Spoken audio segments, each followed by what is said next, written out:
கேவலமா இருக்கு, அசிங்கமா இருக்கு, வெட்கமா இருக்கு தமிழ்நாட்டு வாசின்னு சொல்றதுக்கு. வந்து பெரிய பெருசா வாங்கினவங்க இன்னைக்கு நான் எங்க இருக்கிறது தெரியுமா? Care of platform. என்னோட அட்ரஸ் என்ன தெரியுமா? Care of platform. எல்லாரும் போயிட்ட பிறகு சுடுகாடு ஆனதுக்கு அப்புறம் இங்க பூங்கால எவன் வந்து சந்தோஷமா இருப்பான்? நான் பாக்குறேன் சார். என் புருஷனுடைய இன்வெஸ்ட்மெண்ட் இது, லைஃப் டைம் இன்வெஸ்ட்மெண்ட். அவருடைய வேர்வை போட்டிருக்காரு, நின்னு கட்டியிருக்காரு. ஒரு கஷ்டம், ஒரு வலியோட அவர் போட்டிருக்காரு. இன்னைக்கு அவர் மன வருத்தத்தோட வெளியில இருக்காரு. நீங்க என்ன கொடுத்தா கூட அதுக்கு ஈடாகாது ஐயா.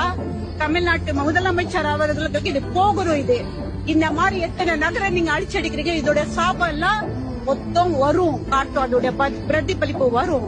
இந்த கட்சி வருமா வருமா வருமா வருமா, இந்த இப்ப இருக்கிற இந்த ஆளுங்கட்சி வருமான்ட்டு எதிர்பார்த்து ஓட்டுங்க போட்டு நாங்க ஒரு நாள் வெயிட் பண்ணி வரவழைச்சோம்.